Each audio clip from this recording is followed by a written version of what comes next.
Welcome back, everyone. For today's video, we are going to be taking a look at round number 4 of the Marshall Chess Club Labor Day Invitational.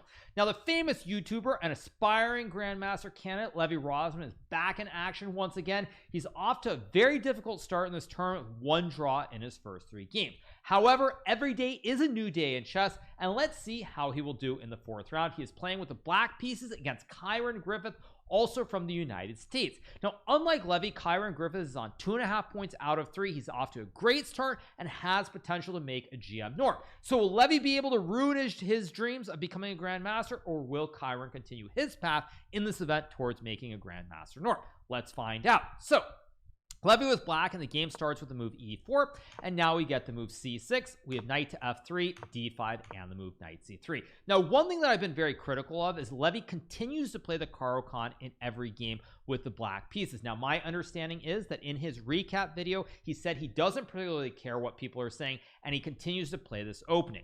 Now, what I would stress is that from Levy's point of view, I should say, he needs to figure out exactly what his goals are. If he's trying to seriously approach becoming a Grandmaster down the road, he is going to need to add more openings to his repertoire. Now, it's not to say the Caro-Kann in and of itself is a bad opening. It is not a bad opening, but when you only play one opening, your opponents are able to prepare for it, and there are very limited options for black within the opening if your opponent knows what they're doing.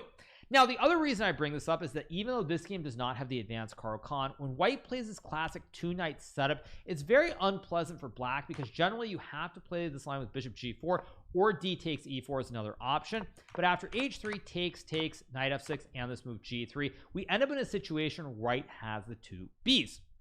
Now, this is actually something that I played in the US Championship some years back. I believe I won a game against Sam Shanklin, if I remember correctly. It could have been another player, but I really like this position for white. I also played a lot online because with the 2 Bs here, it's very slow, it's very positional, and generally I think this also does not play to Levy's strengths because Levy is a tactical player. He likes sharp positions with a lot of play, and this is much more in the vein of a positional game of chess. So we get the move e5 from Levy here. Now, Levy could trade everything off on e4 here and play the move queen to d5, offering the trade of the queens. If white were to move the queen away, you sack the rook and you lose the game.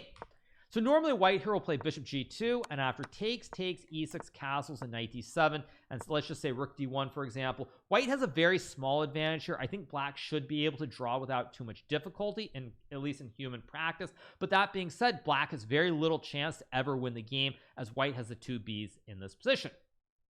So already here, Levy decides to play this move e5 instead, trying to create more play in the position, and I think this is a slight mistake to go for this. We get bishop g2, d4 is played here, and now we have the move knight to d1. Levy plays knight a6, and now we get this move castles. Here, Levy plays move knight to c5, targeting the pawn on e4 with both of D's knights.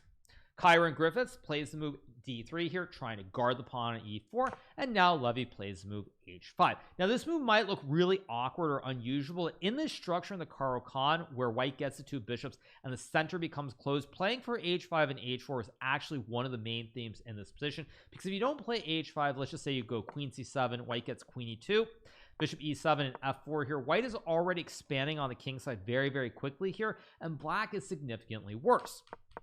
So when you go h5 here, the point is that if white goes h4 here, like in the game, let's just say queen d7 is played, you get queen e2 and castles. Now if white aims to play f4, because his pawn is on the h4 square, you now free up the g4 square for the horse to jump to. Whereas if we go back here, if you play queen e2 right away, now black will go h4, and after g4, knight e6, you've created some weaknesses on the dark squares. If you play f4, for example, after takes, and this move queen c7, white can maybe go e5 in this position, but let's ignore it for a second. Assume you go rook f1, black gets bishop d6 here, something like c3 and bishop e5. Suddenly all these dark squares around the white king are very, very weak, and black has a really nice wooden shield in the middle of the board. So that's why we get h4 here to stop black from being able to play h4. But as I mentioned, now you create this weakness on g4 if you push the pawn to f4. So here Kyron Griffiths plays the move king to h2.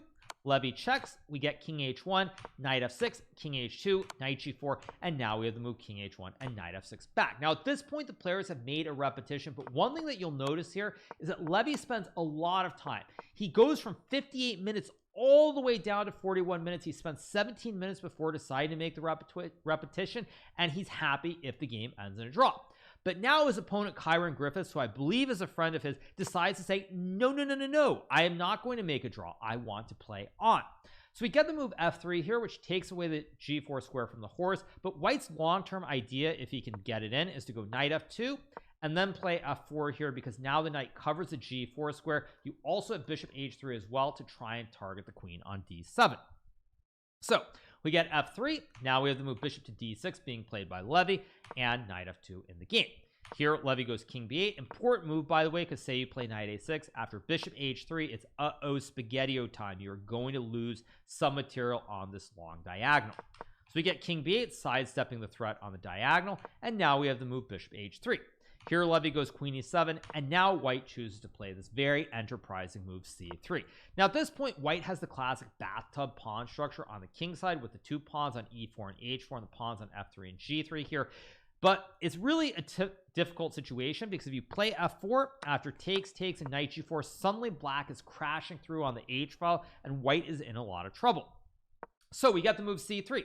Levy plays move knight e6, and this is a move that I'm actually not a big fan of. I know it's a top computer move, but I think that in this position, if I were playing, it might be a little bit easier to play something like bishop to c7, opening up the file, because when you go knight to e6 here, like in the game, we get takes, and king g2. Now there is an imbalance where white now has these 5 pawns in the center all connected, whereas black has 3 on the king side, but he has 4 on the queen side. Additionally, it's a little bit easier, in my opinion, for white to start pushing pawns on the f file or the e file, and even knight h3 is a pretty logical move.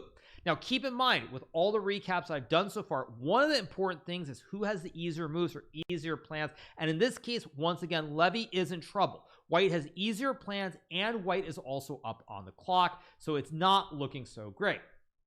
Levy decides to play the move knight to d5 here. White cannot capture the horse, because then you hang the queen and lose the game. So we get the move knight to h3 here. White now might go knight f4, might go knight g5 as well, but it's just a logical move here to support many different ideas. Levy plays move f6, covering the g5 square so the knight can't jump, and now we get the move f4. Here Levy decides to play the move bishop c7, and this is already the start of going in the wrong direction. Now one reason I did not like this decision to create the imbalance of the pawn structure on the center of the board is exactly for this reason, which is that now white does not have a lot of plans. White either needs to push e5 or f5 and create some space on the f4 square, and Levy really is struggling to come up with a plan. So he goes bishop c7.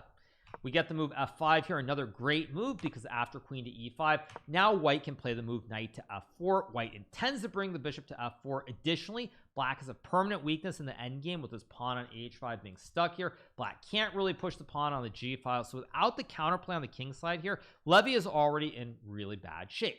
So he goes rook e8. We get rook to f2 here. Important to note here that if white were to take the horse, again, black can trade the queens, win the horse, and after king f3 and rook e8 with a double stack on this open lane, black is doing very well. So Kyron Griffith plays rook f2, Levy trades, goes queen to a5, and now we get the move queen d2. Now at this point, queen d2 is not the absolute best move here. What the computer wants is to trade the bishops first and then play rook c1 here. Now we will get something very similar to this in the game, but the reason I point this out is that after queen to d2, Levy has the option to trade the queens.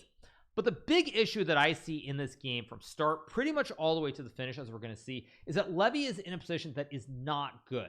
He is a little bit worse here with no real plans, and just with no real plans, no tactics in the position, this does not play to Levy's strengths. Levy is a tactical player. He likes complications. We've seen it in a couple of the games, including last night against Mark Pragwa, where when the game gets complicated, he's very, very resourceful, and he can find a way to trick his opponents, even if he might be close to losing.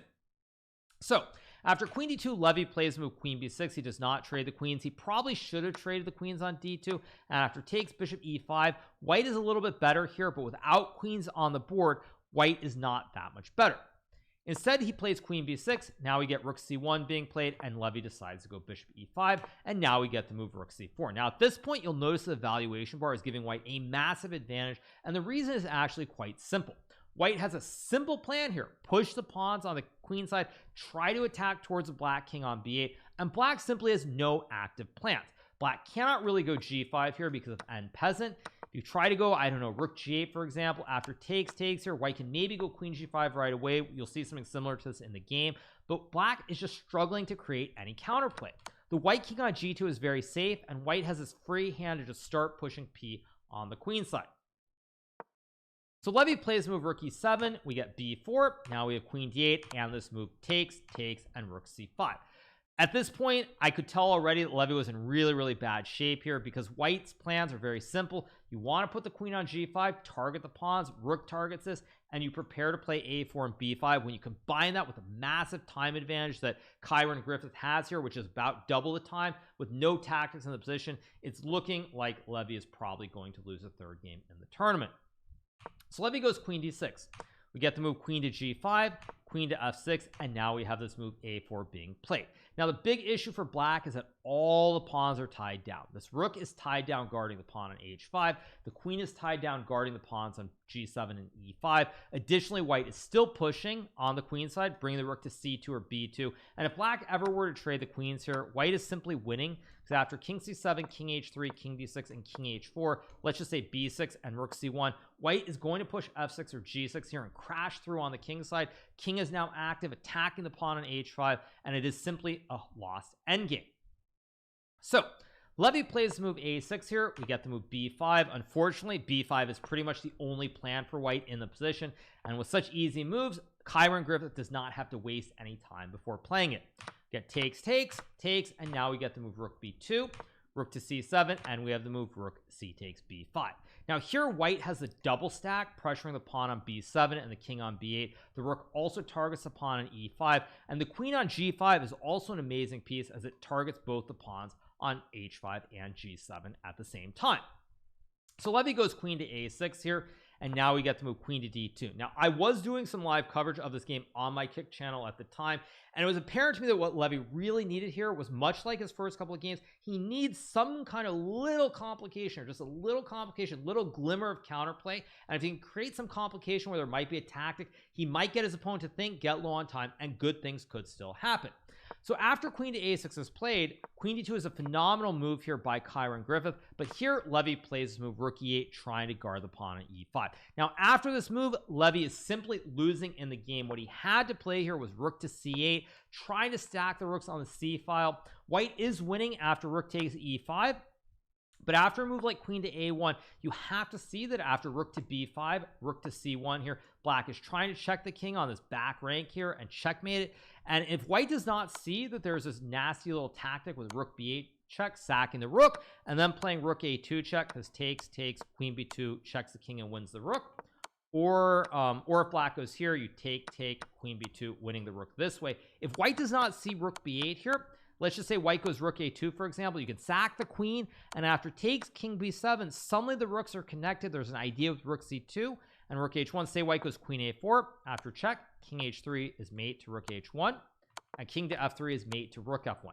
Now white is winning here with queen to d5, king b8, and queen takes d4, but maybe your opponent has to spend some time, maybe they'll miss this, and you have that faint glimmer of hope that you desperately need. But when Levy plays the move rook to e8, guarding this pawn, now white can basically find this move rook to a5, queen to f6, and rook to a2 with a double stack on the open a file. The very weak king here, black is just lost, and unfortunately here there is no counterplay. There are no tricks in the position. Levy is just desperately trying to hang on and not get mated. So he goes king c8. We get to move rook to d5, threatening to go rook a8 checkmate, as the king cannot escape to d7 square, and Levy goes back to b8. Now here Kyron Griffith spends a bit of time before playing this move queen to d1 here. The idea, I think, was to pressure the pawn on h5. You also have queen a4 or queen a1 as well to try and checkmate on the a8 square. And now Levy plays this move queen c6. Now at this point, the computer is screaming for black to play rook c3 here, pressuring the pawn on d3, because if white goes queen to a4, you can still play this move rook to d8 after queen a8, king c7, queen a5, king c8. Apparently white is winning somehow, or maybe there's queen takes d8, but perhaps you could create some complications. Actually, I guess here rook d8's wrong. Maybe you have rook c8, check, and king c7. I guess here rook b2 probably also wins, but rook c3 is at least a desperation try where maybe your opponent could blunder. Instead, Levy plays move queen to c6. Now Kyron correctly brings the rook back to the a file, trying to go for mate, and after king c8 we get check, king d7, takes, and now the move queen takes h5 here, and the king on e8 is in check. Levy goes king e7, and now we get to move queen to h8, pressuring the pawn on g7. Levy plays queen f6, trying to guard it, and here Chiron plays the move rook to a8. Now at this point, you'll notice the white king very safe here. It has this nice cocoon here. It can just hide on h3 with the pawns in front of it, and with no way to attack the king here, Levy could already resign the game. Now true to form, Levy is a fighter, and he continues on. He decides to play king d6 here, trying to go for one of the memes, which is use the king, spring the king, and try to attack with the king, maybe create a great masterpiece. We get to move queen to e8, and now Levy goes king c5, and here we get to move rook to a5 check. Levy keeps going forward with king b4, we get queen b5, and now he goes king to c3. Now while you'll notice the computer evaluation of this is winning for white, I really like the inspired try by Levy, because if his opponent gets a little bit scared here and he can somehow get, let's just say something like this, for example, with an active king, suddenly black is very much in the game as the king is an active piece. Unfortunately here, after check king c3, Chiron Griffith plays rook to a3 check. We get to move king d2, and now we have this very nice move queen to b1. Now this is an important move here, because if white were to play queen b2 after rook c2 and let's just say queen b7, suddenly black might even have a move like king to e3 here, or maybe even queen to d6, and with this active king that can move everywhere to check the king on g2, it's anybody's bet what would happen here, especially considering how skilled of a blitz player Levy is. Instead, Chiron finds the correct move queen to b1, guarding the pawn on d3, all the while threatening to go rook a2, checking the king on d2. Now here Levy plays move queen c6. In this position, if black were to play rook c2, which is a logical move stopping rook a2, there's a very nice little move here, which is king to f2, ignoring everything, because if black moves the queen, you simply go queen to e1, checkmating the king, and if black plays rook c3, there's rook to a2 check, and after block, queen c2 is a GG, why not? So Levy goes queen c6, we get rook to a2, king to e3 is played, and now we have this move queen e1, king takes d3, and a very nice touch with queen d1. Now you will note that the computer says there's a forced mate in 6 here with check, king here, and now queen to e1, checking the king. If you go queen a1, there is queen to a4, but when you go check here, king slides back. After queen to a1, the king does not support the queen on a4 here. And if you slide forward, there's queen to a1 with the ladder, and if you go queen c3, last but not least, there's queen a1, queen a3, and checkmate this way. Now we're not computers, so we're not going to spot it, and queen d1 is just as good here, because if black moves the king either to e3 or to e4, queen to f3 is checkmate, and after king c4, we get rook c2, king b5, queen b1. Levy keeps going with king to a5, and now we have the move queen to a2. Now any move wins here, but I do like queen to a2. It's a very precise maneuver, because it would be very easy to take the queen and then go queen b8 and win, but Chiron Griffith is playing for the fans here. He plays queen a2 check, we get king b4, and now we have the move rook b2. Levy goes king c5 here. If he were to go king c3, it's the same thing with check, and mate, but after king c5, we get check, king c4 check, king c5, and queen b4 checkmate on the board being played. Now this game, very tough game for Levy. I would say somewhere around move 16, move 17. Once white got in this f5 move and was able to play on the queen side, Levy simply had no active plan and got outplayed. Very unfortunate. I think that for Levy, even if we forget about the opening for a second, the biggest issue, or the biggest thing he's gonna have to figure out, is understanding the style that he has and getting positions to play to his strengths. Because in this Caro-Kann, this two knights Caro-Kann, which we saw in this game with knight c3, knight f3, this is a very positional game. White ends up with the two bishops. There aren't really a whole lot of tactics. This isn't the only line of the Caro-Kann, to be fair, but it's one of those lines where it does not play to Levy's strengths. This is not the sort of game that Levy excels in, and I think he's gonna have to work very hard to find systems or find positions and variations which do play to his strengths. For example, if we compare this with his game yesterday in the advance with d4, d5, e5, I think it was bishop f5, h4, a6, h5, c5. If he can get some of these very sharp lines with these active bishops and these imbalanced pawn structures in the center of the board, he has chances, but it's not easy to get those positions. And that's why I do feel like Levy needs to really think long and hard about the opening choices, because he needs positions that play to his strengths, which is tactical style, complicated positions where both players can make mistakes, because that is the essence of who Levy is as a chess player. So a very tough loss for Levy in this 4th round. Really out of the 4 games, this I would argue is probably the one that he has the least right to be upset about, because he really never had a chance after they got to the early middle game. It was simply a one-way game where his opponent had the very obvious and straightforward plans, no chances really to mess it up. Levy never really had any moments where there was like an aha moment he could have saved it. So definitely out of the 3 games he's lost, this is probably the one that he should not feel that bad about. Not that you're ever going to feel okay with losing, but you know, it's kind of what it is. So with that loss, Levy is now on half a point out of 4.